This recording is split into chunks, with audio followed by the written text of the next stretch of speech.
Olá, pessoal, bom dia. Dando continuidade ao nosso simpósio da indústria da construção civil 4.0 dos Centros Universitários FMU FIAFAM, que é um evento que tem por objetivo debater alguns dos principais temas relevantes, considerando seus avanços, suas inovações, bem como seus principais desafios.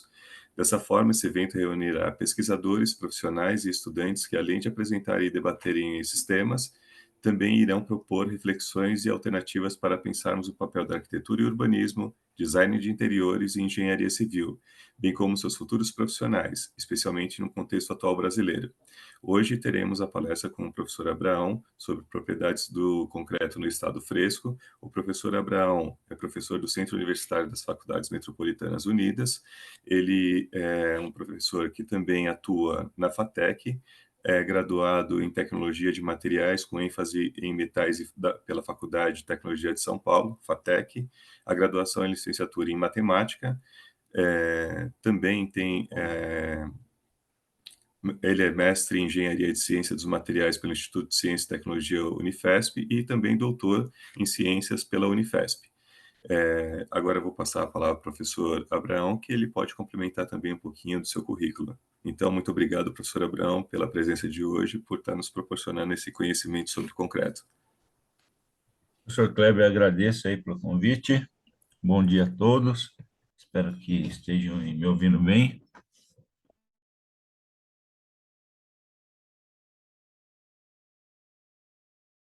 Tá perfeito, professor.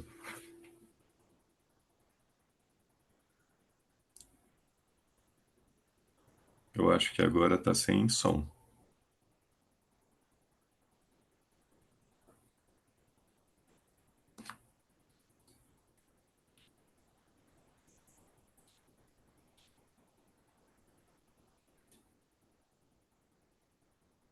Professor Abraão, acho que seu som, não sei se fechou só para mim.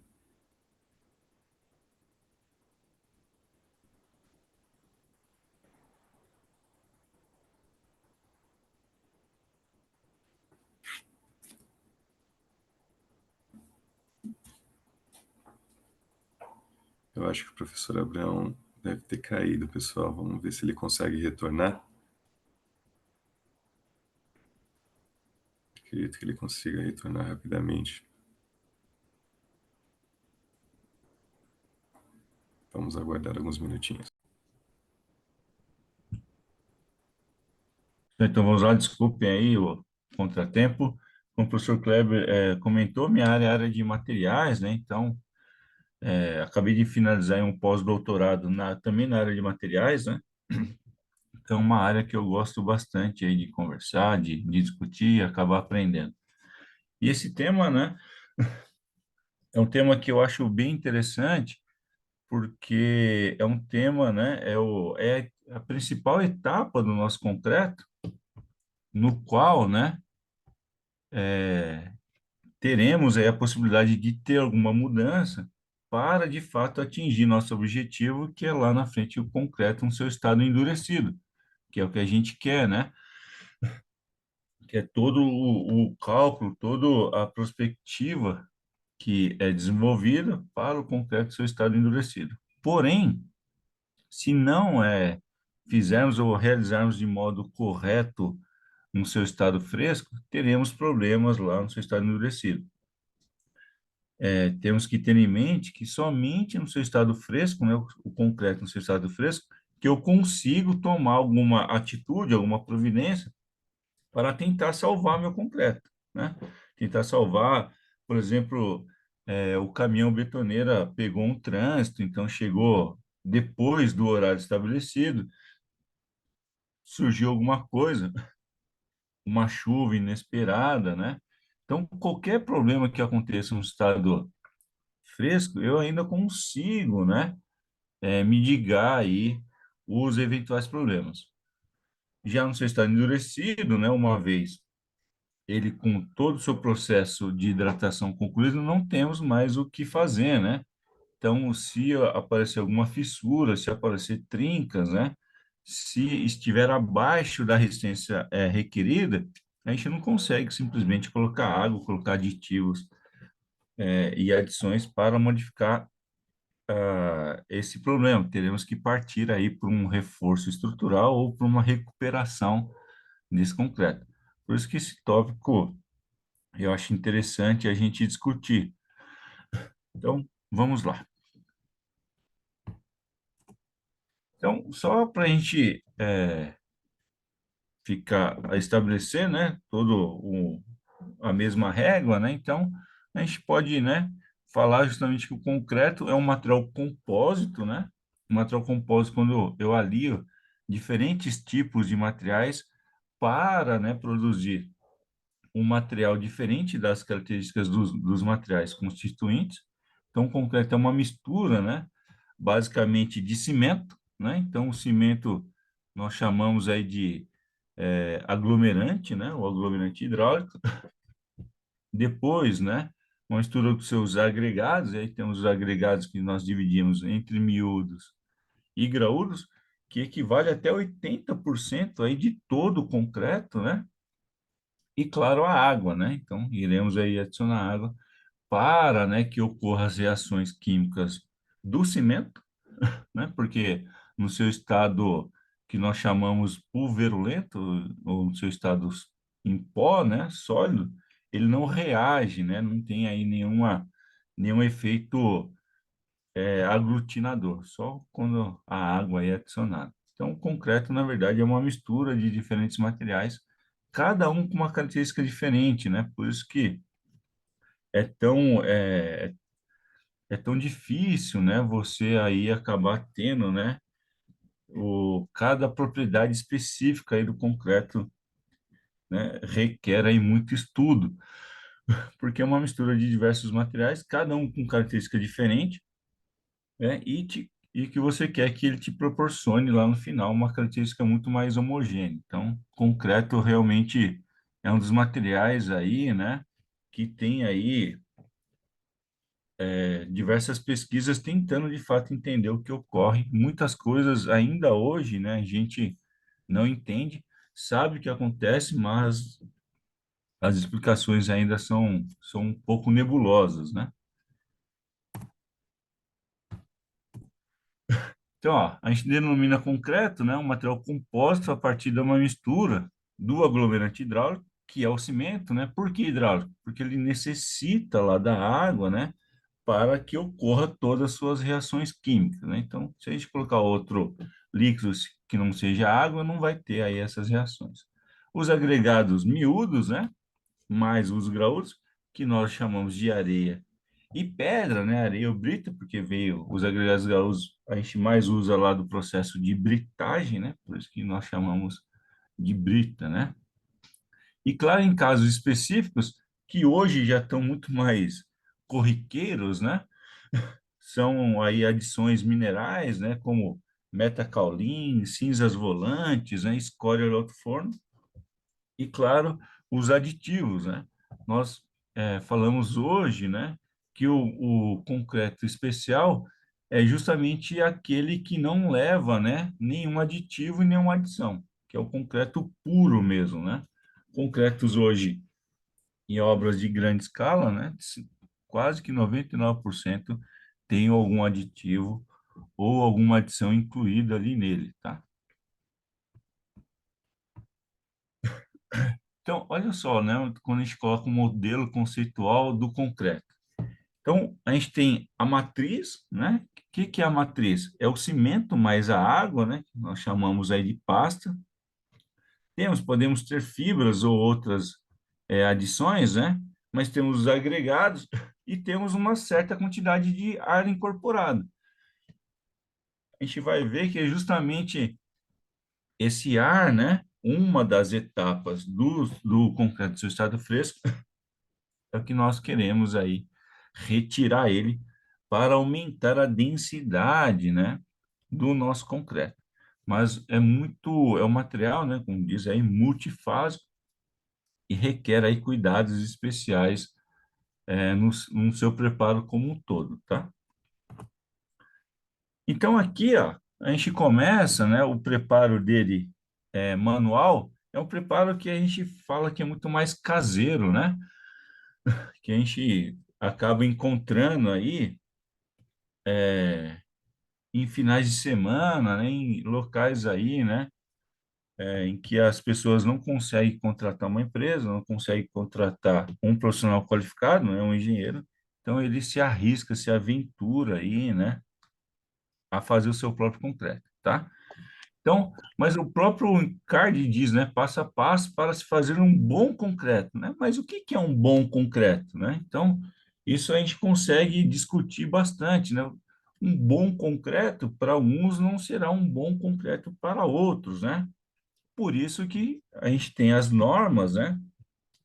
Justamente para equalizar, estabilizar e nos dizer o que que é um bom concreto. Então, se você seguir esses passos normativos, né, você vai atingir aí o êxito e você terá um bom concreto, né? Então, a gente, esses passo a passo, e é importante salientar, né, que quando a gente faz um concreto, uma mistura manual, a gente não irá atingir, né, a homogeneidade esperada do concreto, uma boa homogeneidade. Então, vai ficar um concreto aí um pouco, não tão bom quanto se a gente utilizasse outras misturas, né, misturas mecânicas, né?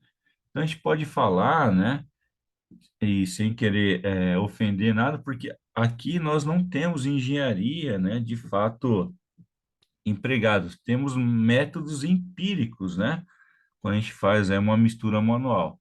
É aquilo que passa do pai para o filho, que ouviu do avô, então você coloca uma certa quantidade de cimento para uma certa quantidade de areia, uma certa quantidade lá de brita, e a água até ficar num estado bom, né? Até ficar bem molinho, né? Como a gente já ouvi dizer, né? Aqui não, aqui de fato não tem engenharia, né?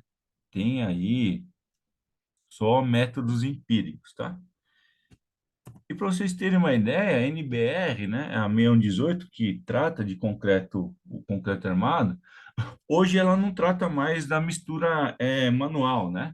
Mas lá em 1980, ela, que era muito mais usual, né? Ela te dava uma diretriz para você aí, né, trabalhar com misturar, né, os materiais lá manualmente. Então, o que que ele falava? O amassamento manual do concreto era permitido em casos excepcionais, primeiro, em pequenos volumes, né, ou obras aí de pouca importância. Quando a gente fala de obras de pouca importância, normalmente a gente está tratando de casas térreas que não irá impactar, né, muitas vidas, né? Então, para pequenos volumes e obras aí de pouca importância, era permitido, né, o amassamento manual. Mas tinha uma ressalva, né? Qual que era a ressalva? Você não poderia misturar um concreto de uma vez, claro, utilizando mais de 100 quilos de cimento. Ou seja, dois sacos aí de cimento de 50 quilos. Por quê? Por causa do volume, né? O volume seria tão grande que você não conseguiria aí fazer toda a mistura e obter uma homogeneidade perfeita, né, do seu concreto, tá? Mas a 6118 de 2014 já não tratava mais do amassamento manual e a nova que saiu agora, né, a nova revisão de 2023, que saiu faz um mês atrás, né, também não contempla aí, né, diretrizes para o amassamento manual, tá? E o que a gente mais tem, né, é justamente a mistura mecânica, é o que a gente tem aí, o que a gente mais utiliza. Então, obtido através de máquinas especiais, né? Então, essa máquina vai ter que ter uma cuba, né? Ela pode ser fixa ou móvel, essa cuba, né? Essa cuba pode ser vertical, horizontal, até mesmo inclinada, tá? Então, aqui só tem os modelinhos. A gente tem o que nós chamamos, né, nossa betoneira estacionária, né? E ela age por meio de gravidade, ou seja, as pás aqui, né, elevam o nosso material e depois aí, como ela está girando, cai e essa mistura, né, por gravidade esse ciclo, né, vai misturando nosso concreto e a gente vai ter aí uma homogeneidade aí dos materiais constituintes. Aqui embaixo, né, é pouco visto nas obras, mas temos uma mistura forçada. É uma betoneira estacionária, mas com mistura forçada. O que é isso? ela é horizontal, né? Então ela gira numa certa velocidade misturando os materiais, tá? Então temos uma betoneira aí de mistura forçada. E a mais convencional, né, inclinada, que são os caminhões betoneira, né, que fazem a mistura. E é uma coisa que realmente eu não sabia, fiquei sabendo há pouco tempo. Essa mistura ocorre dentro do caminhão betoneira por questões financeiras, né? Por questões aí, principalmente de imposto. Não sei se alguém já sabia disso. Por que que não sai, né? Já lá da concreteira, o concreto misturado? Por que que ele é misturado dentro do balão, né? Porque se for misturado lá na concreteira, é um tipo de imposto, né? Requer, vai cair aí numa faixa de, é, de impostos, né? Que leva em consideração que você está trabalhando, que você está produzindo concreto, né? Está misturando concreto lá na concreteira. Por isso que os materiais são postos dentro do caminhão e aí misturado no balão. Porque aí, né? As concreteiras alegam que a mistura é feita na obra. Claro que não é feita na obra, mas eles alegam que o caminhão está levando esse concreto e será misturado na obra. E aí cai numa outra faixa de impostos, né? E aí há uma redução de impostos, de pagamento de impostos, né? Porque se você pegar outros países, como os Estados Unidos, Canadá, né, a mistura ocorre lá mesmo na concreteira e já cai dentro, né, do balão misturado. Aqui não, né? Aqui nós lançamos todos os constituintes no caminhão e é misturado, né? Então ele fica embaixo, principalmente lá do silo de cimento, né? Esteiras vão alimentando e ele sai misturando. Em outros países, essa mistura ocorre dentro da concreteira e já é lançado para dentro do balão, do caminhão, né? Da cuba, e carregado para as obras. Então, por questões financeiras, uma coisa que eu não conhecia, eu fiquei conhecendo aí há pouco tempo, não é feito, né, lá dentro da concreteira, tá? Então, a NBR lá, a 12655, né? O que que ela fala? Ela estabelece que os componentes do concreto devem ser misturados até formar uma massa homogênea. Percebo que também ela não te fala, né? A quantidade de tempo, as rotações por minutos que o seu caminhão tem que ficar lá, girando até mesmo a sua betoneira estacionária, né? A partir do momento que se atinge uma massa homogênea, né, o seu concreto já está pronto para ser aí descarregado e lançado aí aonde você deseja. Só que a gente tem, né, a gente fala que as boas práticas, né, que para betoneiras pequenas, né, que a gente vai fazer o carregamento manual, normalmente a gente segue essas práticas para, né, garantir aí uma boa homogeneidade do nosso concreto. Então, normalmente o que a gente faz? A gente coloca um pouco de água, né, lá lá na betoneira, e aí ela vai girando, porque essa água vai servir para limpar o balão, né, para limpar a betoneira lá, tirar diversos resíduos e molhar, né, a parede da betoneira, justamente para não, na hora que a gente colocar os materiais, não ter esse choque aí, né, da betoneira no seu estado seco. A gente recomenda não colocar o cimento primeiro, porque o cimento vai grudar na parede, né? Então, de fato, vai ficar aí o cimento grudado e vai diminuir a quantidade aí da homogeneização. Então, normalmente a gente coloca primeiro um pouco da água, normalmente aí 30%, 40% aí da quantidade total da água que foi calculado, né? E depois a gente acaba colocando o agregado graúdo, né? A nossa pedra, por quê? Ele vai girando e ele mesmo limpa, né? Os resíduos que ficou aí anteriormente da betoneira. Ainda mais que a própria água também já lava o agregado graúdo, né? Caso ele tenha alguma quantidade de pó. Então ele já vai lavando. Por isso que a gente coloca um pouco de água e depois o agregado graúdo.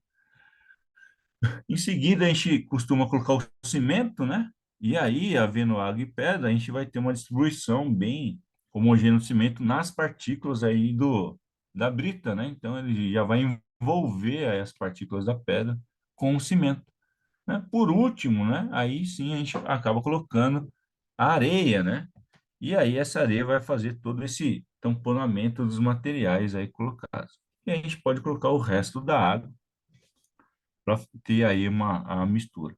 Normalmente gira aí em 2 minutos a betoneira até de fato atingir toda uma consistência homogênea. Caso, né, a gente coloque alguns aditivos, a gente vai discutir isso lá na frente, a gente tem que colocar justamente, a gente pode misturar o aditivo lá na água, né, de amassamento, e acaba colocando, né? Só que temos que ter cuidado com os aditivos, né? Porque temos que fazer um estudo prévio. O que a gente tem que perceber é que aqui estamos colocando os materiais, mas esses materiais já foram previamente aí calculados a sua quantidade, num processo que a gente chama aí de dosagem, né? Então, o que que é dosagem? Dosagem é o estudo, né? A partir da resistência requerida lá de projeto, né? Então, estudo da quantidade de materiais que serão adicionados ou misturados para que de fato atinja, né, a resistência requerida. Então, imagina que eu queira, né, um elemento estrutural, uma laje, um pilar, uma viga de 30 megapascal de resistência à compressão, né, aos 28 dias. 30, 40 megapascal. Eu vou fazer um estudo de dosagem, ou seja, a quantidade de materiais, né, que serão adicionados para atingir aí essa resistência. O que a gente sabe, né, é que se eu quero um concreto de 30 megapascal, eu não vou produzir, né, esse estudo de dosagem, materiais de 30 megapascal. Eu vou colocar aí, né, um desvio padrão, eu vou colocar coeficientes de segurança, então eu vou produzir um concreto aí de 40 megapascal para, de fato, lá no final atingir os 30 que eu quero, né? Por isso que isso chama estudo de dosagem, né? Se eu tenho um estudo e uma produção de concreto mais refinado, né? Eu consigo produzir um concreto com uma resistência, com um valor, uma diferença da resistência do FCK de projeto, com de fato com o meu concreto para que eu consiga atingir de fato essa resistência. Tá? Por isso que é muito importante, né, esse estudo de dosagem. E aí esse estudo de dosagem, né, vai gerar o que nós chamamos de traço, né? O que que é o traço? O traço é de fato, né, a quantidade de cada elemento aí que será adicionado. Então a quantidade de cimento, a quantidade de brita, a quantidade de areia e principalmente a quantidade de água, né, que serão misturados para que de fato a gente atinja a resistência requerida, tá? Então, temos que fazer esse estudo. Por isso, quando eu disse que a mistura manual que é feita aos finais de semana não tem engenharia, é porque de fato não tem um estudo de dosagem, né? Não tem um estudo de fato da quantidade de elementos que serão ali interpostos, tá? E aí isso pode levar, né, a falta desse estudo a erros aí, principalmente erros de resistência que não vai atingir a resistência mínima, né, requerida, tá? E no nosso caso, né, só voltando no seu estado fresco, a principal propriedade é a sua trabalhabilidade. Mas o que que é trabalhabilidade, né? Trabalhabilidade é algo que fica muito subjetivo, né? Porque, ó, de acordo com o Instituto Americano de Concreto, né, ele fala que trabalhabilidade é a facilidade e homogeneidade do material na mistura, lançamento, adensamento e acabamento. Olha como que fica muito subjetivo, né? Então, a gente arredondando, trabalhabilidade é, na verdade, o, o nosso concreto, a produção do nosso concreto de modo, né, que eu consiga trabalhar ele de um modo eficaz. Também é muito subjetivo. Por quê? O modo eficaz, para mim, não será o modo eficaz, por exemplo, o professor Kleber, né? Eu imagino que eu produzo um concreto, e aí o concreto, eu gosto de um concreto muito mais fluido. O professor Kleber gosta de um concreto um pouco mais plástico, né? Mais seco. Mas, né? Qual que é, então, o peso de fato, né? De a gente definir a trabalhabilidade? Então, percebam que fica muito subjetivo. Por isso que temos que recorrer às normas, né? Temos que recorrer lá por exemplo, a NBR 6118. Ele não vai definir o que é trabalhabilidade, mas ele vai definir a quantidade de materiais que eu vou pôr ali, principalmente água e cimento. Aí sim, né? A partir dessas condições mínimas que a norma vai nos dizer, eu vou ter, aí vou proporcionar uma certa trabalhabilidade. Mas fica muito subjetivo, né? Eu definir aí trabalhabilidade. A gente sabe que a trabalhabilidade está intimamente ligado com a consistência do nosso concreto, né? E com a sua fluidez. Então, ele tem que ter uma certa consistência, ou seja,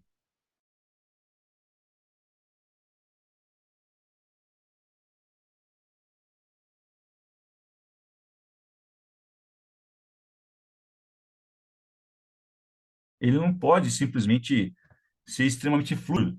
Isso sem concretos convencionais, os concretos plásticos, tá? A gente vai falar um pouco sobre o que é o concreto autoadensável, né? Mas trabalhabilidade é muito difícil a gente definir, tá? Por isso que temos aí, né, que de fato de fato seguir, né, as normas para atingir lá os nossos objetivos, tá? Então aqui, ó, os fatores, né, que acabam afetando essa trabalhabilidade, né? Então, fatores internos, ou seja, fatores da própria composição lá do nosso concreto. O traço, né, ou seja, a quantidade de materiais que a gente vai adicionar para a produção do concreto, a própria granulometria do concreto, né? Então, a gente não vai entrar muito nisso, mas concretos, concretos que têm aí uma brita menores, né, eu consigo ter uma maior fluidez, né? Concretos que têm aí uma brita maior, fica mais difícil para a gente virar esse concreto, tá? A forma do grão do agregado, principalmente o agregado graúdo, né? Isso vai impactar muito a sua trabalhabilidade. Então, se eu pegar agregados graúdos extremamente longos, né, alongados, isso dificulta a trabalhabilidade. Então, agregados que têm uma forma cúbica ou redonda são os melhores para a trabalhabilidade. Por isso que a gente tem um tipo de agregado, desculpa, pessoal, que é o seixo, né, que é o agregado natural, seixo de rio, né, ele é extremamente esférico, né, por causa da própria água já moldou ele. É o melhor agregado para a trabalhabilidade. Não que seja o melhor agregado para o concreto, para a resistência, mas para a trabalhabilidade, esse seixo de rio é o melhor porque ele é redondinho, então ele desliza com uma maior facilidade. E os aditivos que eu acabo colocando no meu concreto também impactam diretamente na consistência, né? E na trabalhabilidade do meu concreto. Fatores externos, né? Ele vem da mistura, ou seja, tenho que garantir uma boa mistura, né? Para que de fato tenha uma boa trabalhabilidade. O próprio transporte, né? Se será feito lá no canteiro de obras, se será feito através de uma concreteira, se a concreteira está longe do meu canteiro, então isso vai afetar. O próprio lançamento, né?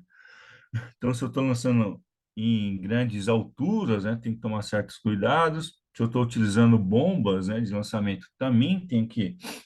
Isso vai impactar no tipo de concreto, na sua trabalhabilidade, no adensamento, né, no próprio tipo de peça.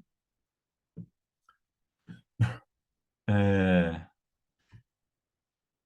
e aí, a classificação da peça e, por último, o processo de cura, que é extremamente importante, tá? E aí, né, só continuando, um defeito ou uma patologia, né, que são os defeitos oriundos lá do mau processo, né, de obtenção do concreto, no estado fresco, o problema mais crítico, né, é a segregação. Então, o que que é a segregação, né? Segregação é a separação aí dos materiais. E aí temos dois tipos de segregação, né? A segregação que nós chamamos de exudação. O que que é exudação? É a separação da água, né? Quando a água fica na superfície, né? Então fica aquela nata, né? Ou seja, essa água vai evaporar, vai deixar a superfície extremamente pulverulenta, né? então vai ficar só o cimento ali. É um tipo de segregação que nós chamamos de oxidação.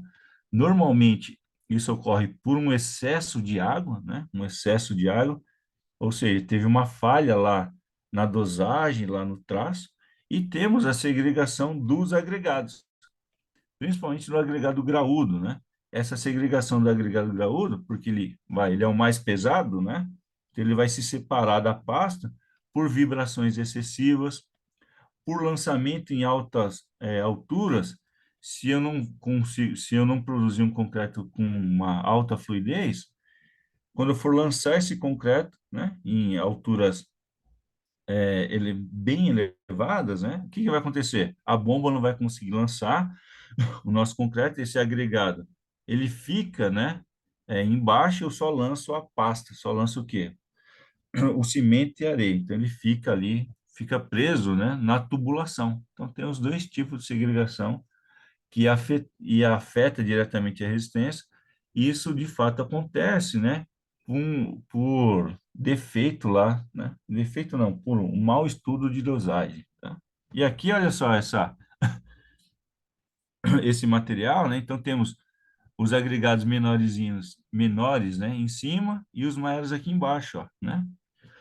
Então, houve uma separação, né, dos agregados. E aqui no meio não temos nada de agregado, né? Quase nada, bem menorzinho. Então, isso é um tipo de segregação, tá? O teor de água, né, e a mistura seca. Então, esse é o principal fator que vai impactar na consistência do nosso concreto, que é o teor de água, água, cimento, né? E depois a água e a mistura seca dos elementos, né? A gente acaba colocando coloca em porcentagem aí de peso da água em relação ao cimento, tá?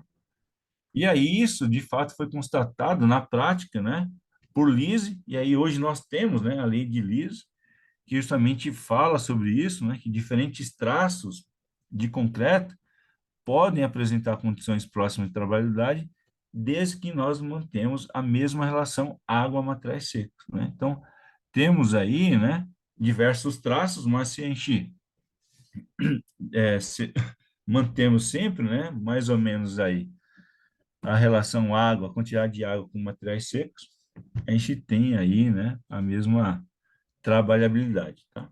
Então, isso, né, só para vocês terem onde pesquisar mais. Eu e o professor Kleber, acho que o ano passado nós fizemos uma aula prática, lá tá, acho que deve estar até no site da FMU, né, que a gente falou justamente sobre a lei de Lise, a lei de Molinari. Então, quem quiser saber mais, só ver o vídeo lá atrás.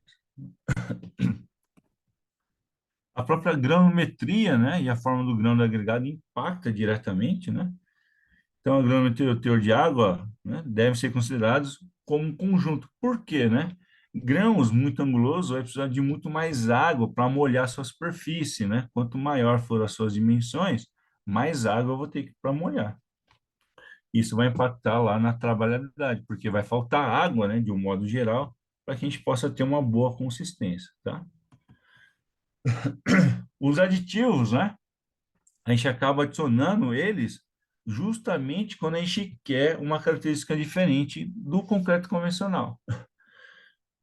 E nós temos aí uma gigantesca variedade de aditivos hoje no mercado. Para qualquer tipo aí, né, de situação, temos um tipo de aditivo que pode nos auxiliar, tá? Temos aí,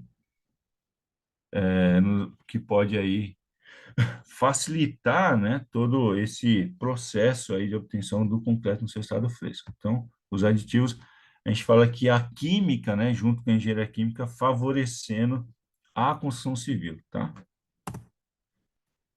Mas eu tenho métodos, né, de avaliação da consistência. Então, são métodos indiretos, né, que nos dão uma ideia, e a gente acaba utilizando esses métodos. Claro que eles têm seus defeitos, mas são métodos de ensaios, né, fáceis de serem realizados e nos dão aí uma direção boa, né, de como que a gente consegue aí avaliar essa consistência, tá? Então, temos ensaios de abatimento, de penetração, escorregamento, compactação, remoldagem. Para cada um, né, eu acabo utilizando por um tipo de aplicação.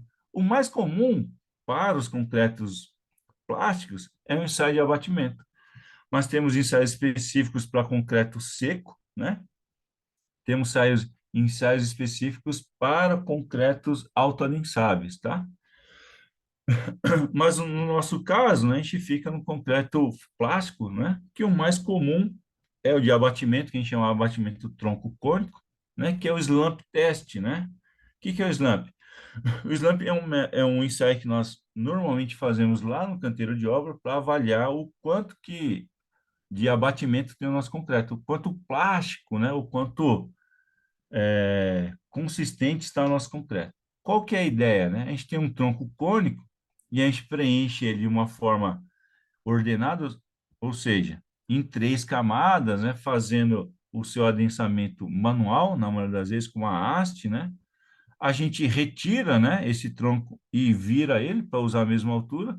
A gente vai medir de fato o quanto que nosso concreto ele acabou adensando por gravidade, pelo seu peso próprio, né? Então, a diferença de antes e depois, nós chamamos de abatimento, né? Esse abatimento é o que vai medir aí, né, a consistência do nosso concreto. Quanto menor for o abatimento, mais seco é o nosso concreto, né? Ou seja, menos plástico. Quanto maior for o abatimento, mais fluido, né, será o nosso concreto. Ah, então só colocar muita água que ele vai ficar extremamente fluido é um concreto bom? Não, né? Não necessariamente, tá? Ah, então seco também, né? O slump zero é ruim? Também vai depender da minha aplicação. Para vocês terem uma ideia, o que nós chamamos de artefatos cimentícios, né? Então, tubos, manilhas, né? Poste, o abatimento aqui é zero, tá? É um concreto extremamente seco, porque ele será compactado por meios vibratórios e máquinas específicas, tá? Esse cone, ele chama cone de Abrams, porque foi o Abrams que desenvolveu esse ensaio, né? Só para você ter uma ideia, o Abrams foi aí um engenheiro que desenvolveu uma relação água-cimento, né? Ou seja, a variação de resistência do concreto, ela se muda através da quantidade de água em relação à quantidade de cimento que eu coloco, né? Então, ele fez aí um ensaio, ensaiou mais de 30 mil corpos de prova de concreto, variando, né, a quantidade de água e a quantidade de cimento. E ele chegou empiricamente que essa relação impactava a resistência do concreto. E nós utilizamos isso até hoje. Isso ocorreu lá em 1929, se não me engano, e até hoje nós utilizamos essa relação, tá? E aí depois ele veio desenvolver esse método, é o método americano, né, de abatimento aí, tronco cônico, para avaliar a consistência. Outros, né, para o concreto autoadensável, em vez de avaliar o abatimento dele, né, o autoadensável é um tipo de concreto extremamente fluido, né? Então nós avaliamos o espalhamento dele, tá? Muitas vezes utilizamos o mesmo equipamento, né, o mesmo tronco cônico, ou posso utilizar ensaios específicos, né, como esse que o Orimest, que a gente chama, que ele avalia o fluxo numa situação confinada. Então, ele está simulando essas hastezinhas aqui, os nossos vergalhões, né? Então, quanto que o nosso concreto consegue passar, a gente fala que a medida passante, né, de concreto, em situações que temos, por exemplo, uma alta densidade de ferragens, né? Por isso nós utilizamos o concreto autoadensável. Então, é um concreto que nós chamamos de concreto de alto desempenho, que hoje, né, indústrias de pré-moldados, 99% dessas indústrias utilizam concreto autoadensável, porque é um concreto aí fluido, o próprio nome já disse, ele auto se adensa, né, ele se adensa sozinho, sem a necessidade de vibração, né, e a sua principal característica é que ele não gera segregação, ele não causa segregação, ou seja, separação dos materiais. Por isso que é utilizado lá na indústria de pré-moldado. Imagina eu comprar uma viga pré-moldada com uma bicheira. Não, não posso, né? Ou um pilar lá que tem os consolos, né? Os consolos onde a gente vai apoiar as vigas, né? Com a bicheira justamente ali, né? Isso vai ser uma falha lá na frente, por isso que nós utilizamos os concretos autoadensáveis, tá? E aí a gente tem os caminhões betoneiras, né? Então, tem aí o balão, né? Ele é ligeiramente inclinado. Tem aí a sua velocidade é variável justamente para carregar e descarregar. E aí é o meio de transporte concreto mais utilizado, né? Então, o caminhão chega. Na minha obra, eu vou fazer o lançamento, né? Então, o lançamento, eu tenho que preparar a superfície para receber esse concreto, né? Eu tenho que fazer todo o processo, se for formas, né? O processo de forma que vai resistir ao impacto desse lançamento. Então, isso eu tenho que tomar muito cuidado, né? Para receber aí o meu concreto. O tempo de lançamento também é importante. A própria NBR 18 estipula, né, um prazo para ser lançado. Então, depois que o caminhão betoneiro chegou na obra, né, eu tenho que lançar até 30 minutos, porque ele começa, né, a perder aí fluidez, começa a ficar mais viscoso. E isso, eu só queria colocar um parênteses, por quê? O tempo, né, estipulado pela NBR 18 são 155 minutos, né? Da primeira adição de água até o lançamento final. Ou seja, se foi colocado água lá na concreteira, ele tem 155 minutos para chegar na sua obra, fazer todo o recebimento e o lançamento dele. Após esse tempo, a gente fala que o concreto está vencido. E a própria NBR 618 diz para não ser aí recebido concretos vencidos, tá? Porém, pessoal, hoje nós temos diversos aditivos que eu consigo adicionar no meu concreto, mesmo com ele vencido, né? Que seja 1 hora, 1 hora e meia, e ainda utilizar ele.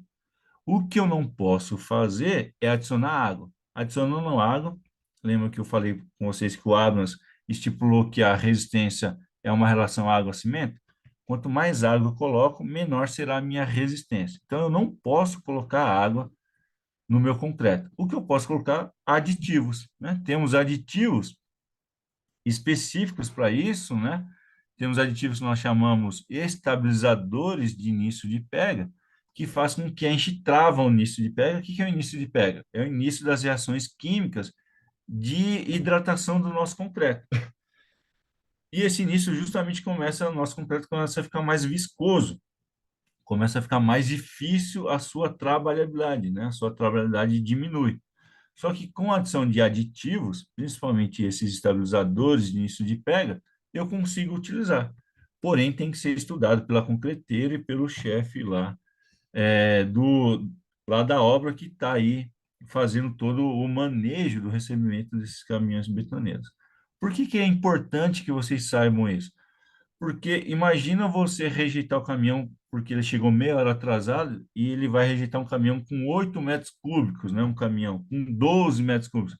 Nós estamos falando de 8 mil litros de concreto, 12 mil litros de concreto. Onde que a gente vai colocar isso? Então, o impacto ambiental é muito grande. Então, por isso que nós temos que ter outros meios, como esses aditivos, para salvar o concreto e, de fato, não impactar o meio ambiente. Claro que tem que ter a anuência da concreteira junto lá com o empreendimento, né? Não simplesmente o que eu não posso fazer, de novo, repito, colocar água, né? Colocando água, aí sim eu estou prejudicando a resistência final. Mas temos hoje aditivos, né? Que possibilitam nós utilizarmos concretos vencidos. Claro que não vou falar um concreto de 1 semana, tá, pessoal? Estamos falando aí de um vencimento de 1 a 2 horas aí, tá? A altura da queda, extremamente importante, né? Por quê? Se for superior a 2,5 metros, eu não posso lançar meu concreto, né? Porque vai causar segregação. Qual tipo de segregação? A separação, principalmente dos agregados graúdos. Imagina lançando lá de 3, 4 metros, o que vai acontecer? A pedra, né, a brita vai cair primeiro, né? Então teremos aí uma segregação. Por isso que nós limitamos, né, essa altura em 2,5 metros. Professor, mas como que eu faço, né? Eu posso abrir janelas lá nas minhas formas, né? Posso colocar trombas, né, de chapa para diminuir essa altura. Outros métodos, mas os mais convencionais são esses. Mas o que eu não posso fazer é lançar aí, né, em altas alturas, porque isso vai causar segregação, tá? adensamento, né? Extremamente importante. O que que é o adensamento, né? Adensamento é a movimentação do nosso concreto para que a gente consiga eliminar bolhas, né? E espaços vazios. Isso vai garantir, né? O quê? Vai garantir uma alta densidade do nosso concreto.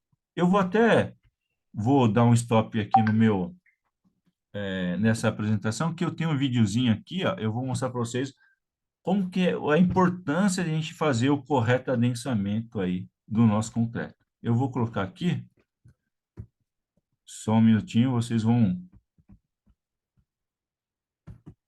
Deixa eu colocar só um minutinho. O quanto que é importante, né?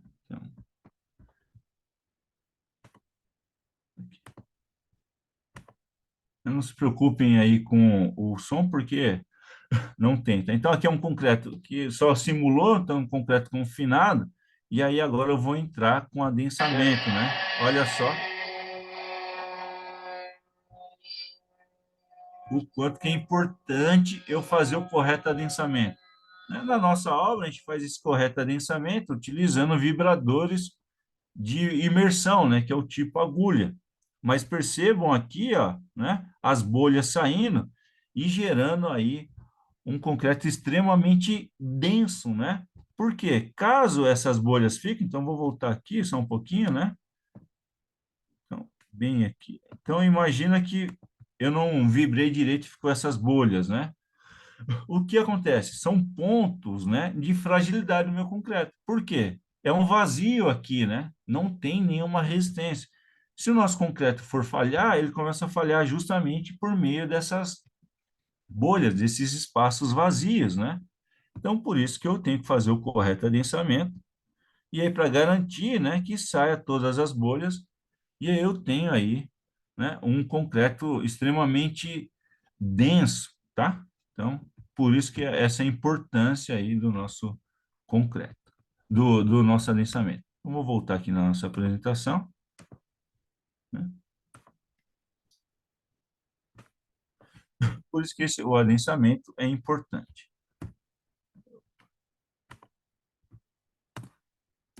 E aí, né, o mais utilizado é o vibrador por imersão, que é um método que a gente utiliza, porém, temos outros métodos, né? Temos regras, se a gente está falando aí de lajes, né? Então, a gente pode utilizar régua, né? Então, lajes térreas, né? Plataformas, máquinas, vibroacabadores. Então, se eu estou falando aí de pavimentos rígidos, né? Eu acabo utilizando essas máquinas, né? Mesas vibratórias, nos quais utilizamos para os pré-moldados, né? Então, rolos compactadores. Temos uma série de outros materiais, outros equipamentos que vão ser aí usados, né? Para que a gente consiga retirar o máximo aí de bolhas possível, tá? Aditivos químicos, né?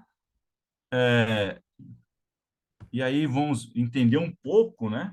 Então, são redutores, o que a gente tem aí, né? Basicamente, redutores de água, que nós chamamos de plastificantes. Nós temos aditivos que retardam o início de pega, né? Temos aditivos que aceleram o início de pega. Temos aditivos estabilizadores de início de pega. Então, temos uma série de aditivos, né? São químicos, na sua maioria líquidos, né? Que vão garantir aí propriedades que nós não teríamos nos concretos convencionais, tá? Então, aditivos são produtos químicos que, ao adicionar o cimento, né? Ou argamassa, né? Para justamente modificar as propriedades das suas misturas. Eles podem variam mais ou menos de 0,05% até 5% aí da massa do cimento. E como que ele funciona, né? Então aqui, ó, temos e essa fluidez no nosso concreto é pela mobilidade das suas partículas, né? O concreto convencional, ele tem uma mobilidade limitada, por quê? Porque os grãozinhos de cimento tendem, né, a se agrupar na hora que a gente coloca água, né? Então, eles tendem a ficar juntos. Quando eu adiciono aditivos, o que que ele faz? Aumenta essa mobilidade. Como que ele aumenta a mobilidade? Espaçando as partículas, né? Afastando as partículas uma das outras para garantir essa maior aí mobilidade. E aí, né, vamos falar principalmente dos aditivos plastificantes e superplastificantes, que são os mais utilizados, tá? Os plastificantes, né, a gente também chama de dispersantes, ele funciona como, né? É algo físico que a gente chama de repulsão eletrostática. Olha que interessante. Então, eu adiciono uma certa quantidade de um material. Qual que é a ideia? Esse material ele é eletricamente negativo, tá? Então, ele vai circundar o grãozinho de cimento, né? Então, ele vai grudar, a gente fala que fica adsorvido, né? Ou seja, ele fica grudado na superfície do grão de cimento. Não é absorvido, né? Absorção, pessoal, é se o meu aditivo de fato entrasse dentro do grãozinho de cimento. Então não é absorção, é a dissorção, né? Adsorvido é quando ele fica na sua superfície, grudado na superfície. Então imagina que ele grudou, né? Porque o cimentinho é eletricamente positivo, o nosso plastificante é negativo, então polos opostos se atraem, ele gruda. Só que ele deixa, né, uma ramificação negativa. Ou seja, o próximo aqui grãozinho com o aditivo também vai ficar negativo, né? E aí sim, polos iguais se afastam. Então ele consegue afastar as partículas. Olha aqui, ó. Então eles estão todos aglomerados, né? Quando ele faz essa repulsão eletrostática, ó, negativo com negativo, um afasta o outro, eu tenho uma maior mobilidade do meu concreto. Ou seja, maior mobilidade quer dizer maior fluidez, maior trabalhabilidade desse concreto, né? Os mais usados, né, os plastificantes, são os lignossulfonados, né? A gente fala que são os menos eficientes, que eles, a gente chama de plastificantes, são os mais usuais, né? São os mais utilizados aí. São esses quando eu só quero, né, ter uma diminuição na relação água-cimento, né? Ou simplesmente eu quero colocar aí o eu quero ter a mesma trabalhabilidade com a mesma relação água-cimento. Como que isso funciona? Olha como que é bacana o uso dos aditivos. Imagina que eu tenho uma relação água-cimento, né, lá feita em projeto de 0,4. O que que isso quer dizer? 40% de água em relação à massa de cimento. Só que eu quero, né, ter uma maior fluidez nesse concreto, mas eu não posso mexer nessa relação, nesses 40%. Normalmente, se eu não utilizar os aditivos, eu teria que aumentar para 0,45, 0,50, teria que aumentar a quantidade de água no meu concreto. Só que se eu aumentar a quantidade de água, eu vou estar reduzindo a resistência do meu concreto. Eu quero fixar ele em 0,40, ou seja, 40% de água, mas eu quero aumentar a sua fluidez. O que que eu faço? Coloco os aditivos e fixo esse 40% e colocando aditivo, ele vai aumentar a fluidez por causa dessa repulsão eletrostática. Ou seja, o meu slump test, né, o abatimento vai ser bem maior. Então, eu vou ter um abatimento maior com os mesmos 40% de água. Mas, por outro lado, então, essa é uma situação. Numa segunda situação, eu tenho um slump test, por exemplo, de 100 milímetros de abatimento, mas eu quero reduzir a relação água-cimento de 0,4 para 0,3, para aumentar a resistência do meu concreto. Mas eu ainda quero manter 100 milímetros de abatimento lá no ensaio do Slump Test. Eu também posso adicionar os aditivos plastificantes, que eu vou colocar uma certa quantidade, vou reduzir a quantidade de água, coloco o aditivo no lugar da água, ele vai fazer a mesma função da água.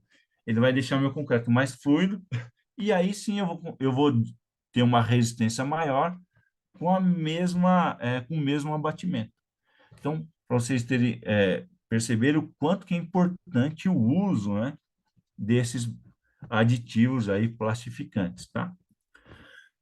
O que a gente fala são os aditivos de primeira, né, e segunda geração, e aqui, ó, percebam, né, toda a repulsão eletrostática, eu posso reduzir aí até 25% aí da quantidade de água, tá? Então, são os plastificantes. E temos, né, hoje, os mais eficientes, que nós chamamos de terceira, quarta geração, que são aí os aditivos superplastificantes. Pessoal, esses superplastificantes a gente usa principalmente em concretos autoadensáveis. Ou seja, eu vou ter um slump o que eu mostrei para vocês, né, eu vou ter um espalhamento em vez de ser simplesmente o abatimento, tá? Mas como que ele funciona? O plastificante funciona simplesmente por repulsão eletrostática. Esse, além da repulsão eletrostática, eu tenho um efeito estérico. O que que é o efeito estérico? É um efeito químico, né? É um efeito físico, desculpa, que ele aumenta aqui, ó, parece uma barreirinha, um girininho aqui, ele aumenta esses, a gente chama de cauda, né? Então a cauda fica muito maior, né, em relação ao outro, ó. Essa aqui a cauda é curtinha, né? Esse aqui a cauda é mais longa. Então, por efeito físico, o outro grãozinho não vai conseguir atingir aqui, ó. Ele vai ter essa distância a mais do que teria somente pela repulsão. Então, eu ganho lá um, um, uma distância maior, né, de repulsão do meu material, aumentando ainda mais a sua fluidez, né? Hoje, o mais usual é o policarboxilato, é o superplastificante mais usual que a gente acaba utilizando, tá? Mas qual que é o grande problema dele, do superplastificante? Ele perde o efeito rápido, né? Por isso que normalmente o superplastificante nós deixamos para adicionar lá no canteiro de obras.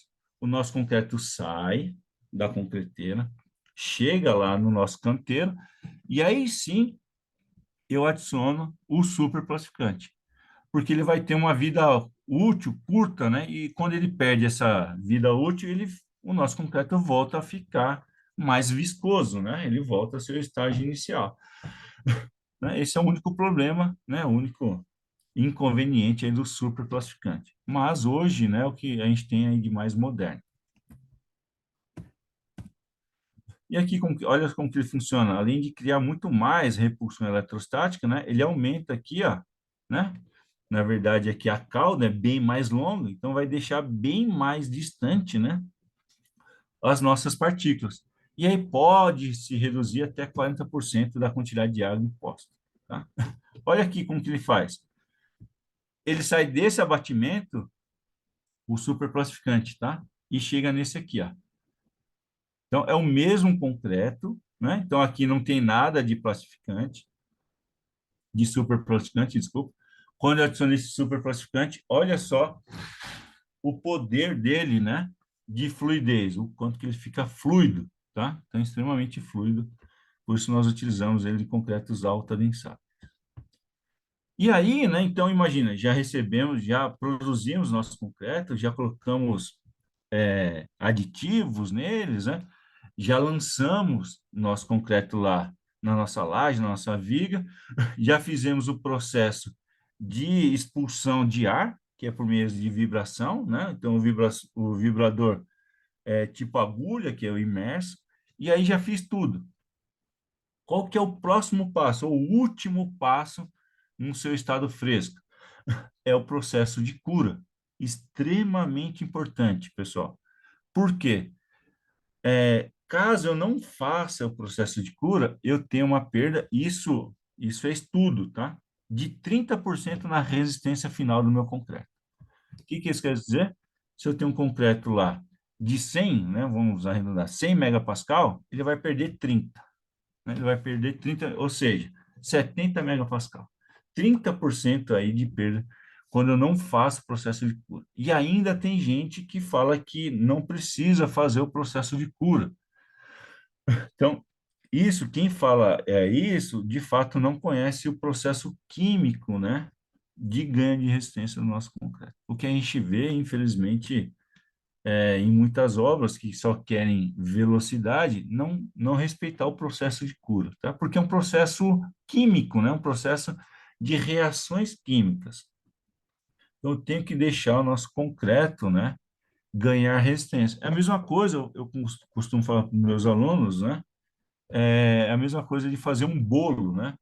O bolo, depois que eu faço todo, mexo nele, amasso tudo, eu tenho que deixar a massa descansando, né? Deixando a massa descansando é o nosso processo de início e final de pega do nosso concreto, que ele fica todo parado com as suas reações químicas, e depois eu forneço para ele, no nosso caso, mais água, para que ele consiga, né, de fato, atingir todas as suas propriedades. No bolo, eu vou deixar ele descansando, eu vou deixar ele crescendo por um tempo. Então, se nossa receita fala que o nosso bolo tem que ficar 2 horas dentro do forno, não adianta eu tirar ele com 1 hora, né?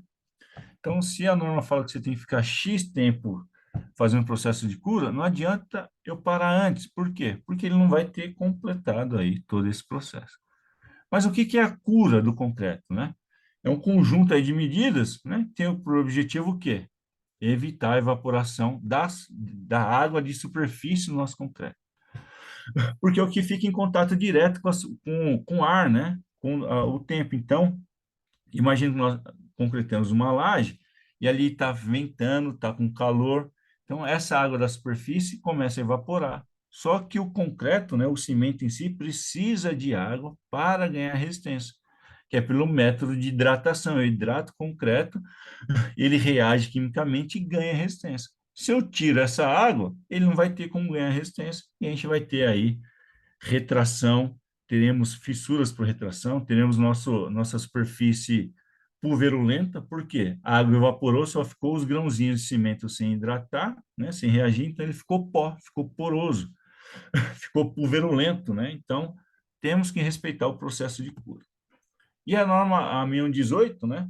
O que que ela fala? Ela fala o tempo que tem que ter de curar, você tem que ficar 20 dias fazendo o processo de cura, 30 dias, um mês.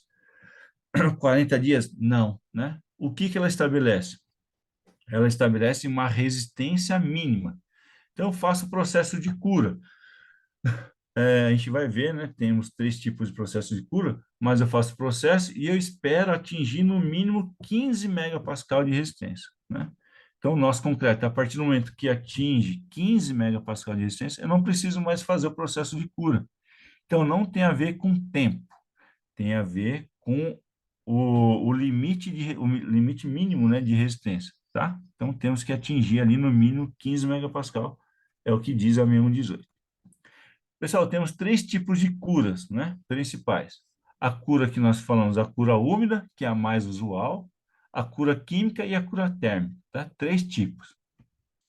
A cura úmida, né, o método de cura úmida, pode ser por irrigação, né, ou aspersão de água, ou seja, eu molhar a laje, né? Então, eu vou contratar lá, ó, eu vou pedir para o estagiário, né, todo dia ir lá molhar 3 vezes ao dia, né, a minha laje, de manhã, de tarde e de noite. Isso é eficaz? É, mas eu tenho que tomar cuidado, né, para molhar e depois seca, eu molho, seca, molho. Então, isso, né, seca, molho, a gente fala que ele dilata e contrai. Dilata e contrai, pode aparecer certas fissuras, né? Qual que seria o melhor dos mundos? Qual que é o mais eficaz aí na cura úmida? A submersão. O que é isso? Tampo os ralos, faço aí uma laminazinha de água. Vou garantir que o nosso concreto está completamente submerso na água, ou seja, não vai faltar água para o processo de cura. Ah, professor, mas em que momento, né, eu faço o processo de cura? Assim que eu terminei de concretar, eu já molho? Não, né, porque ele ainda está fresco. Normalmente se dá entre 1 hora e meia, 2 horas depois da concretagem, ou, né, muito mais empírico, quando o nosso concreto começa a ficar fosco, um cinza fosco, e eu posso fazer a primeira molhagem, né? Quando eu coloco a mão na superfície, eu vejo que já está endurecido, tá? Se não conseguir fazer por submersão, ou seja, essa laminazinha d'água, eu posso fazer por recobrimento. Então, sacos de aninhagem, o próprio saco de cimento, coloco por cima, molho o saco, né? O saco vai ficar sempre molhado, vai garantir essa umidade do meu elemento. Ou com próprios sacos pretos, né? Que eu vou colocar, então eu vou sempre estar permanecendo ele úmido. Então, a lonas, né? Então, eu vou molhar por aspersão, né? Ou sacos aí que eu vou garantir que ele está molhado. Tá? Então, esse é o processo de cura úmida, né? Mas também temos a cura química, que nós utilizamos membranas, na maioria das vezes, a partir de parafina. Então, eu vou lançar essa membrana, então, imagina em alturas grandes, não consigo molhar, né? Fica muito difícil, eu posso utilizar a cura química, então ele vai produzir uma camada e não vai deixar a água evaporar, que é esse caso aqui, ó. Então, eu faço por aspersão, ela cria essa camada, se a camada sai depois, né, com uma certa facilidade, ou com um simples escovamento ela já sai. Então, eu garanto que não vai ter a evaporação da água, né? A água que está ali será o suficiente para hidratar o nosso concreto. Né? E por último, né, a cura a vapor ou a cura térmica, que é voltado para pré-moldados. Eu faço meu pré-moldado e aí eu levo ele para uma câmera, né? Pode ter pressão ou não, né? Mas com temperaturas elevadas. Porque a alta temperatura e umidade, né, acelera o processo de ganho de resistência. E o que que eu quero lá no meu pré-moldado? Eu não quero esperar 2, 3, 4 dias, né, para tirar o meu pré-moldado da forma, que a gente fala que é resistência mínima de desforma. Eu quero ter o mais rápido possível. Então, levando para essas câmaras, em 24 horas eu consigo desenformar, que a gente chama de resistência mínima de desforma, né? E aí depois eu continuo a cura. Então, eu levo ele em altas temperaturas, então 6, 7 horas às vezes, né? Mas em até 24 horas eu posso já retirar já esse meu concreto, esse meu pré-moldado, né? E aí utilizar a forma para rotacionar lá a minha indústria, né? Para virar aí todo o processo. Então tá aqui, né? Câmeras específicas, justamente para fazer o processo de cura a vapor. Né? Essa aqui seria a mais eficaz, né? De todas das três. Mas não tem como eu levar uma câmera lá para o meu canteiro de obra, né? Custo gigantesco, tá? Só para a gente finalizar, o nosso caso, pelo menos no caso do Brasil, a gente utiliza aí aspersão ou molhagem, né? De uma forma não controlada da quantidade de água, né? Por quê? Porque nós só temos água em abundância. Mas fora o país, em países que restringem muito o uso da água, são feitos e aí você tem o processo automático. Isso é bem bacana. Eu coloco sensores que vão medir a umidade do nosso concreto e tempos em tempos, né, ele vai aí aspergir essa água só o necessário para continuar essa umidade. É bem bacana.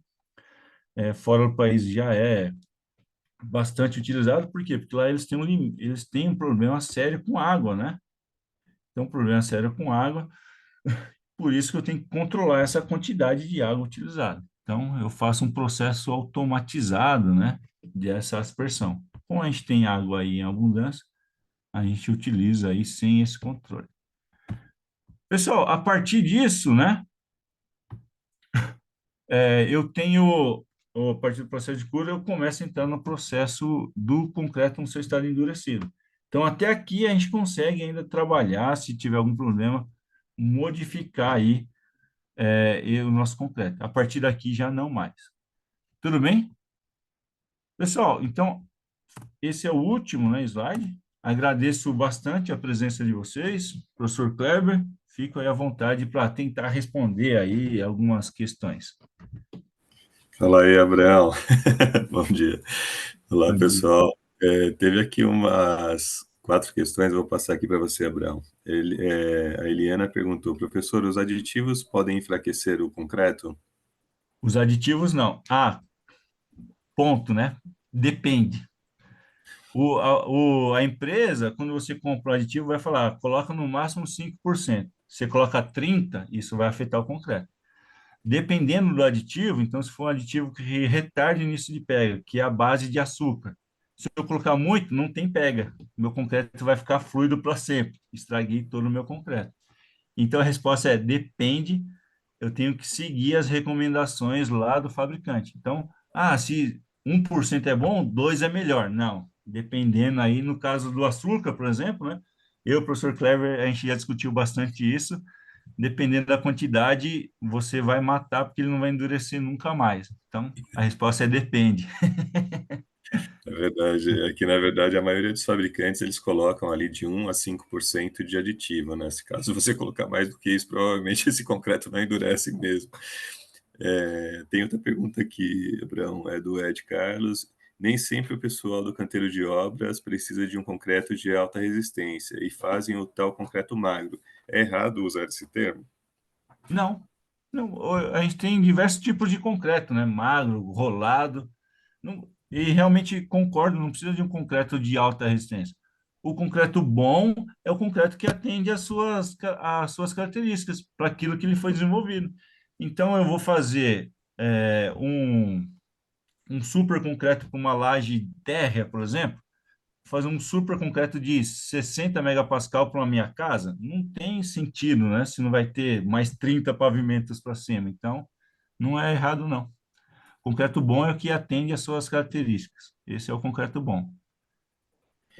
Tem outra pergunta aqui, mais duas perguntas da Eliana. O vício de fissura recorrente e a cura do cimento, esse vício acontece porque é normal ou é porque ocorreu algum tipo de procedimento errôneo aí, professor? A fissura, né? Fissura é um comportamento normal do concreto. Mas se fissurar é porque teve algum erro de execução ou erro de planejamento, ou até mesmo a gente pode puxar lá um erro de dosagem. Mas às vezes acontece, né? Então se eu vou fazer um bloco de fundação lá, não sei quantos metros cúbicos de concreto. A propensão de fissura é muito grande porque é uma massa gigantesca, né? Se eu não tomar cuidado, né? E eu tenho até alguns gráficos que mostram entre temperatura, velocidade de vento e a temperatura do concreto, 100% de fissura.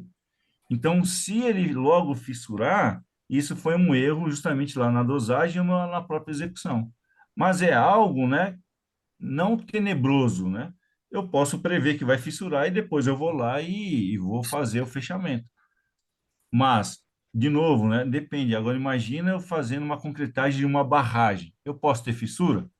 Não, né? Mínimo, zero. Faço Itaipu. Fala, o concreto é excelente, só deu uma fissurinha na base. Matei toda a barragem. Então, a fissura é algo normal, porém eu consigo evitar se eu seguir todo o planejamento e toda uma boa execução. É a dosagem, que nem o professor Abrão falou, a exudação ela causa fissura. No momento que ela está saindo em excesso, que estava ali na mistura, porque a norma que nem o professor Abrão falou é que pode utilizar até 60% de água na mistura. Só que todo o excesso de água que está na mistura, ela vai sair. O cimento ele absorve somente aquilo que é necessário para ele hidratar e depois modificar suas características aí para virar o aglomerante. Então, quando ela está saindo, ela está fazendo aberturas, que quando o professor Abraão mostrou lá, fazendo a vibração, se no momento que aquele ar está subindo, a água sobe exatamente igual. Só que quando ela está subindo, ao invés dela juntar o material, ela afasta esse material, ela causa fissura, né? E quando ela fica na superfície, faz com que as propriedades do cimento lá não tenha aquela faça a aglomeração do material, que é o aglomerante com os inertes, né, que seria a areia e a brita. Então, isso daí também causa a fissura, né?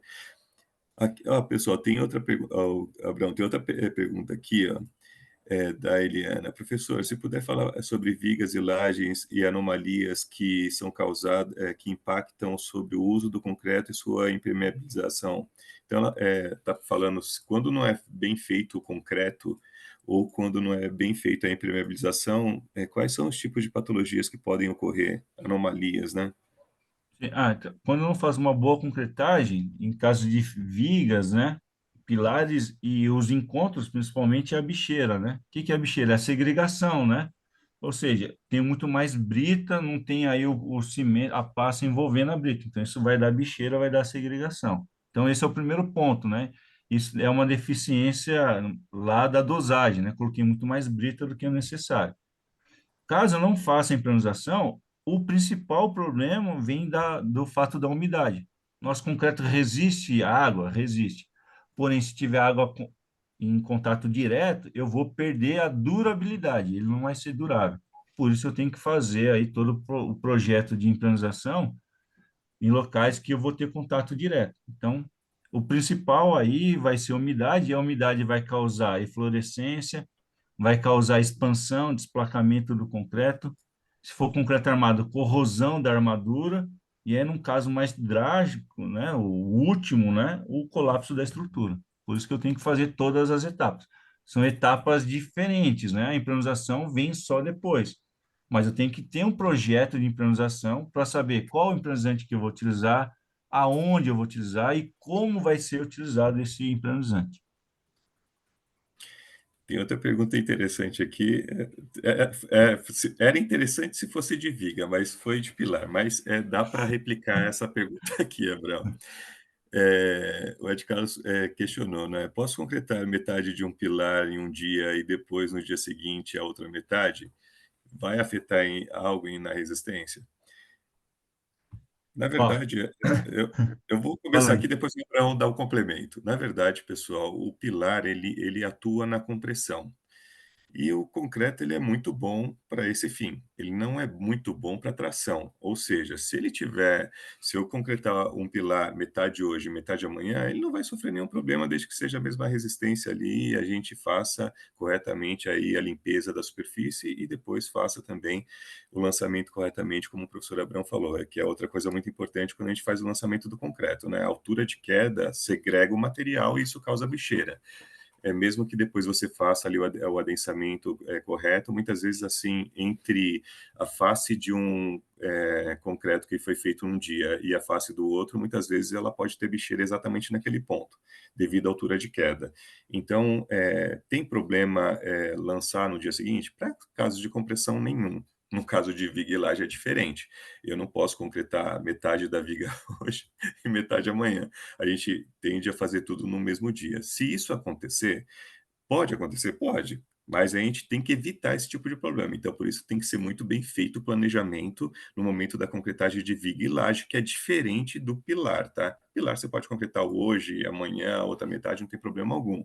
Agora, quando se trata de vigas ou lajes, aí isso muda as características. Tá? Dá para fazer? Dá, mas aí depois a gente tem que fazer, na verdade, com um acompanhamento muito bem próximo. Por isso que o engenheiro tem que estar dentro da obra para fazer esse acompanhamento, porque não pode ser feito de qualquer maneira, tá? É importante que iniciou a laje, finalize a laje. Ah, eu comprei tantos metros cúbicos para poder preencher a laje, faltou 1 metro. Nunca Errou. peça, nunca peça o suficiente, tá? Porque a gente tem É, perdas aí durante o transporte, tá?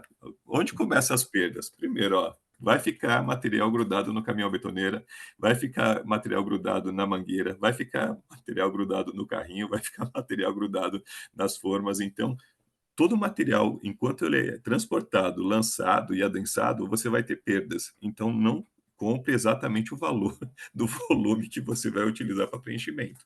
É importante que vocês façam aí sempre um pouquinho a mais, porque a gente vai ter perdas durante o transporte, lançamento e adensamento desse material. Mas agora o professor Abrão pode complementar e não, falar mas melhor do que eu falei. não, é isso mesmo. Só vou pontuar isso que o professor Kleber mencionou, de não comprar, certo? Por quê? Se você for fazer a resistência, se você for monitorar a resistência, você vai ter que fazer corpos de prova. A própria norma diz que você tem que separar no mínimo 30 litros para preenchimento de corpos de prova para você romper para ver se a resistência bateu o que você pediu. Porque, por exemplo, você pediu lá para concreteiro um concreto de 30 megapascal. Qual que como que você de fato vai saber se bateu 30 megapascal? Você vai confiar na concreteira? Eu não vou confiar. Eu vou pedir para que se separe uma certa quantidade para que eu faça essa análise no laboratório e tenho certeza que tem 30 megapascal. A própria norma fala, o controle tecnológico do concreto, é uma NBR específica. Então, vou separar. Então, no mínimo 30 litros você já perdeu. Então, se você comprar no limite, né? E outra, imagina você vai fazer uma concretagem em uma laje. Se você tiver uma diferença de caimento da forma de 1 centímetro, coloca 1 centímetro em toda a dimensão, multiplica aí no volume. Olha o tanto de erro que você vai propagar. Então, por isso que você tem que comprar um excedente, tem que tomar cuidado. Só falando do Kleber, que ele falou justamente do pilar, né? Se completar no outro dia ou não, não tem problema. Vigas tem, sabe por quê? Você vai ter ali, você vai gerar uma linha, né? Uma linha ali entre o concreto de um dia e do outro, que a gente chama de junta fria. Você vai criar uma junta fria. Imagina você criar uma junta fria numa viga, no meio da viga, é onde ela vai romper. Ah, mas eu tenho que concretar tudo? Sim. Se não der, então imagina isso para viga, justamente, eu nunca vi, né? Mas para fundação, por exemplo, eu não consigo, às vezes, né? Concretar tudo de um dia só. Eu utilizo aí sim aditivos, retardadores de pega ou aditivos estabilizadores de pega. O que é o aditivo estabilizador de pega? ele barra a peg, não deixa fazer a peg. E eu posso fazer isso em 24 horas depois. Ou seja, eu vou chegar na obra no outro dia, eu vou colocar o dedo, eu vou afundar o dedo, porque o meu concreto ainda está no seu estado fresco. Aí sim eu posso fazer continuar a concretagem, porque eu não vou fazer essa junta, né, essa linha, essa junta fria, essa linha fria. E eu faço camadas por camadas, e aí dois, posso fazer 5, 6, 10 camadas, desde que eu utilize um aditivo que vai evitar a formação dessa junta fria. Agora, para viga, tem que ser a viga inteiriça. Não tem como eu fazer meia viga de um dia e meia viga de outro. Você tá se arriscando muito por pouco, né? Por pouco mesmo, porque uma viga vai as vigas convencionais, 6 metros, o máximo que você vai ter. Por que você vai deixar, você vai concretar três de um dia, três no outro? Ou quatro num dia, dois no outro? Cinco num dia e um no outro? Não tenho o porquê. Se ocorrer isso, ou se ocorreu, é um erro de planejamento, um erro executivo. Patologia, eu não vou falar 100%, mas 99,9999% de dar um problema lá na frente. Exatamente. Então, a gente tem que evitar justamente esses casos, tá, pessoal? Existem algumas resinas epóxi que ajudam aí fazer, na verdade, essa junção, mas não é o ideal, tá? Só quando o caso realmente deu uma coisa que a gente tenta evitar, mas Exatamente. a gente pode utilizar essa técnica, mas não é uma coisa que vai ser se fosse exatamente inteiriço com aquele material que foi projetado. E tem outra pergunta aqui que eu achei até interessante também, Abraão, mas só para finalizar, estudos mostram o polímetro feito de plástico tem uma resistência de tração melhor do que a do aço. Esse material pode ser substituído pela armadura? Ó, pela armadura, não. Mas o que a gente está vendo hoje são concretos especiais com fibras, aí sim, você tem fibras metálicas, fibras de polipropileno, fibras naturais de sisal, aí ele aumenta bastante a sua resistência à tração do concreto. Aí não sei se você pode estar se confundindo, o que nós estamos utilizando hoje em substituição das vigas, dos vergalhões, fibra de vidro, né? É um vergalhão de fibra de vidro. Mas o que que é esse vergalhão? É um polímero, é uma resina que dentro dessa resina eu coloco a fibra de vidro. É um Só que ela é compósito. muito mais ela é mais resistente que o aço, porém ela é mais frágil. Ela quebra mais fácil que o aço. O aço, ele entorta, essa fibra você não vai, ele vai quebrar antes, é muito mais frágil, né? Mas ela tem a vantagem que ela nunca vai corroer, não tem um problema de corrosão. Mas o projeto é o mesmo? Não. Para vocês terem uma ideia, a gente tá para sair da norma de processo de execução com vergalhões de fibra de vidro. A Ibracon tem lá uma cartilha que recomenda como se projeta concreto armado com fibra de vidro. Não é a mesma coisa, hein? Então tem que se tomar um cuidado aí. Então, pessoal, eu acho, eu adoro essa área de concreto também. Não vou falar porque o Abraão a gente faz alguns trabalhos juntos aí. Eu já tinha alguns materiais também nessa área. Eu acho aí importantíssimo a gente conhecer essa área de concreto. Mas como já passou o tempo aqui, depois a gente cria mais uma palestra da aplicação na prática para a gente comentar mais outros casos. E então a gente vai finalizando por aqui. Vou agradecer a presença do professor Abraão no nosso simpósio. Então, encerrando aqui, os centros universitários da FMU Fianfan agradecem a presença honrosa do palestrante doutor Abraão Meridi e de todos que puderam prestigiar essa palestra. Continue participando do simpósio da Indústria da Construção Civil 4.0 durante essa semana, entre os dias 23 e 27 de outubro, tanto no matutino quanto no noturno. Então, pessoal, hoje à noite teremos uma palestra tanto na Vila Mariana quanto na Liberdade, e amanhã teremos na Liberdade e por fim, pelo Zoom, falando sobre cálculo e detalhamento de estruturas de concreto armados de vigas e lajes, tá? Então, muito obrigado pela presença de todos, muito obrigado novamente, professor Abraão, e agradeço a presença de todos. Vou parando a Eu que nossa gravação. agradeço. Um abraço a todos. Obrigado, Clemão, pelo convite. Um abraço. Valeu, Abraão, brigadão. Valeu. Até mais, pessoal. Um bom dia para vocês.